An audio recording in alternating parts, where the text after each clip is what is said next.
इहो त थियो असांजो सफ़र अलवा सम्मेलन ऐं हेसि ताईं दिल्लीअ में देवनागरीअ ख़िलाफ़ मुज़ाहिरा इहा लिपीअ जी जंग हलंदी रही पोइ ॿधरियूं थी बाक़ाइदे जंहिंजो राज उनजो वर्चस्व आहे उनजो वधीक रहंदो ज़ोर पर तंहिं हूंदे बि दिल्लीअ हमेशह ईंदा रहंदा हुआसीं राष्ट्रपति फ़खरुद्दीन अली अहमद सां गॾियासीं माली हो मां हुउसि कीरत हो पोपटी हुई ऐं होॾां ॿियो मिनिस्टर सां गॾियासीं जेका अॼुकल्ह NCPSL था चवनि उनखे हलाइण लाइ असां ख़ूब हलचल हलाई ऐं तंहिंखां पोइ मिनिस्टर खे चयोसीं तॾहिं 1 करोड़ सिंधी ॿोलीअ लाइ तइ थियल हो असां चयोसि भई 1 करोड़ असांखे ॾियो देवनागरी वारनि खे न ॾियो हुन चयो न भई तव्हां ख़र्च था कयो 1 करोड़ ख़र्च करे ॾेखारियो तव्हां मां ॿिन्ही खे ॾींदुसि तॾहिं नूरल हुसैन हूंदो हो तइलीम वज़ीर उन सां मूंखे यादि आहे माली मां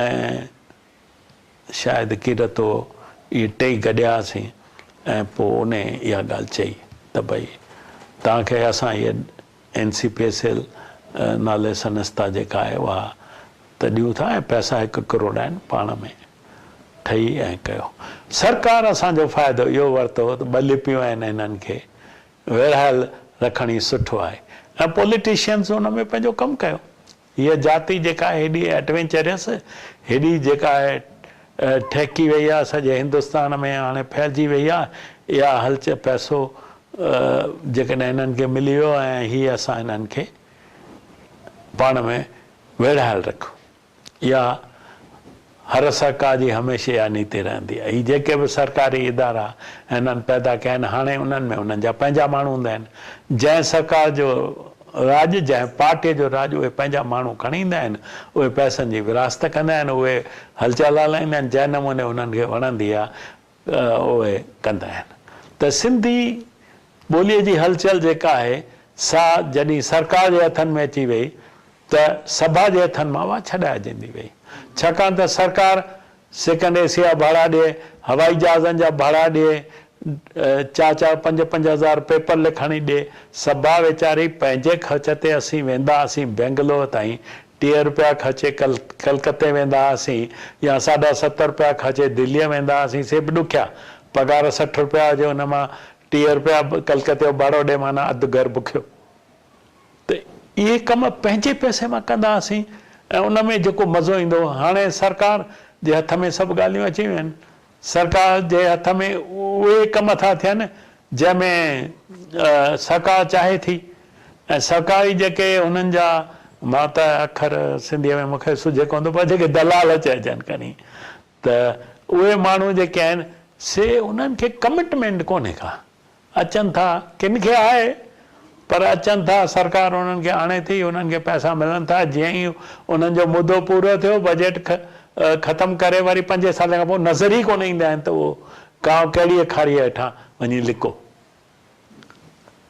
त उहे हलचल हलाईंदड़ माण्हू जिन खे पैसो आहे जिन खे सरकार ॾिनो आहे उहे सीरियस ई कोन्हनि खे छाकाणि त कमिटेड कोन्हनि खे हीअ जेका मां तव्हांखे हिस्ट्री ॿुधाई मुख़्तसर में उन में असीं कमिटेड हूंदा हुआसीं घर ॿार ज़ालूं हाणे मूंखे वञिणो हो गांधीधाम 1960 में त मुंहिंजी वाइफ भरियल पेरनि सां ई उनखे तकलीफ़ अची थी चई हाणे मुंहिंजी डिलीवरी थींदी ऐं तव्हां हूंदो गांधीधाम ऐं तंहिं वक़्तु हूंदियूं दायूं या इहे घटि पढ़ियल नर्सूं त उन वक़्तु ॾाढो ॾुखियो थी पियो मां टांगे में सामान रखियल लाहे ऐं वेही रहियसि घरु मुंहिंजो चङो भई तुंहिंजी डिलीवरी थी अहिड़ियुनि हालतुनि में असां कमु कंदासीं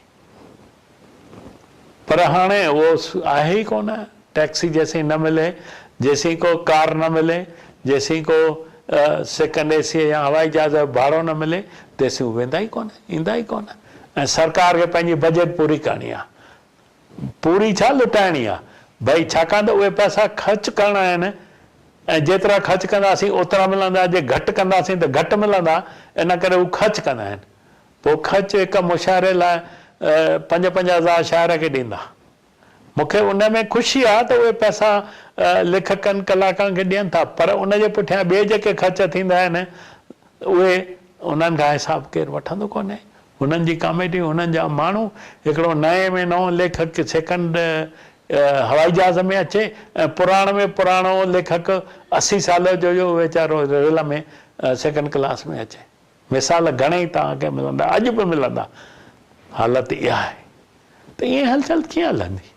मूंखे केतिरा दफ़ा निराशाई थींदी आहे त भई हीअ हलचल ख़तमु थी वेंदी, किथे सिंधी ॿोलीअ जो जेको आहे नालो निशान न गुम थी वञे।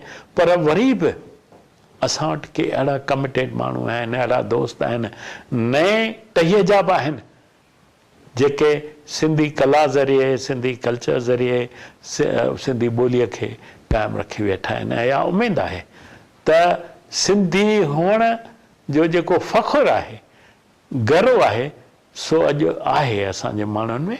हू इहो कॾहिं बि शर्म महसूसु कोन था कनि त भई असां सिंधी जेके आहियूं से शर्मशार इन करे आहियूं छा असां अहिड़ो कमु ई कोन कयो आहे। हिन मुल्क खे असां ॾिनो ई ॾिनो आहे, वरितो तमामु कुझु कोन अथऊं।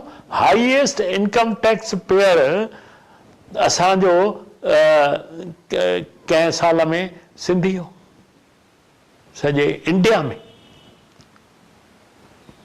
त असां टैक्स बि ॾियूं, असां अस्पतालूं बि ठारायूं, असां कॉलेज बि ठारायूं, कोई 700-800 असांजा हाई स्कूल आहिनि सॼे इंडिया में, जंहिंमें ॿार 0.032% पढ़ंदा आहिनि। माना ॿार सिंधी कोन्हनि, हलायूं असीं पिया। अस्पतालनि में मरीज़ सिंधी कोन्हनि, पर हलायूं असीं पिया। इहे सभु कम कयूं पिया।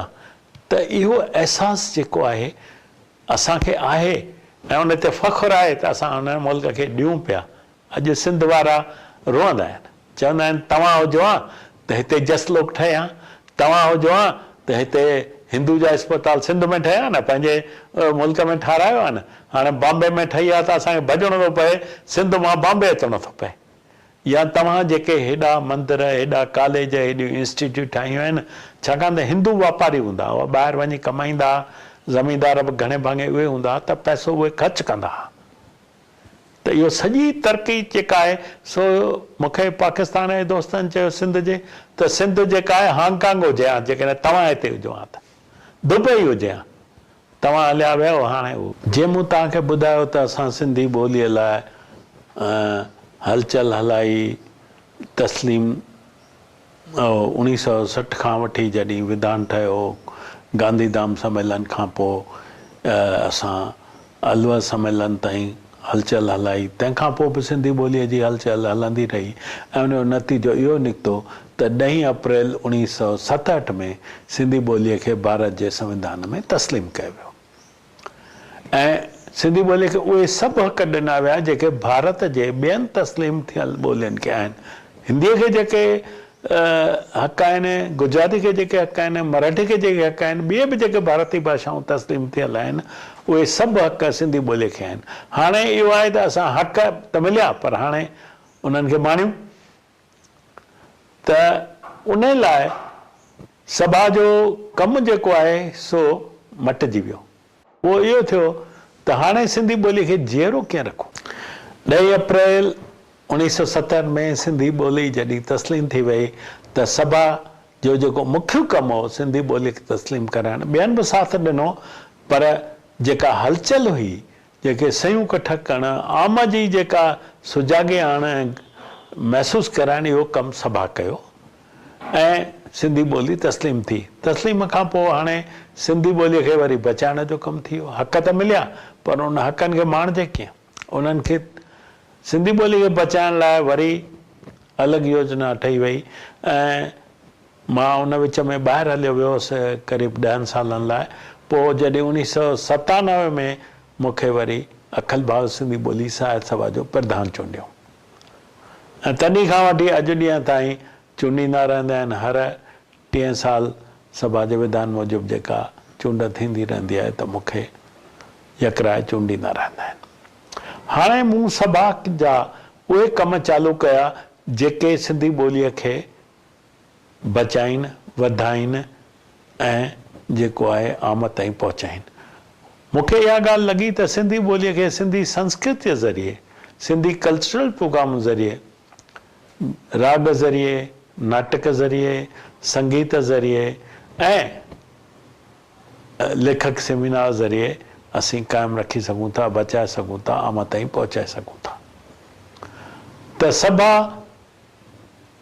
19 ड्रामा फेस्टिवल कया आहिनि हींअर ताईं, जेको हींअर लास्ट 2012 में भोपाल में थियो। ईअं भोपाल में 3 नाटक उत्सव थी चुका आहिनि। नागपुर में थियो आहे, असांजे अहमदाबाद में थियो आहे, इंदौर में थियो आहे ऐं ॿियनि शहरनि में थींदा रहिया आहिनि। ऐं ही 19 नाटक असांजो फेस्टिवल थियो।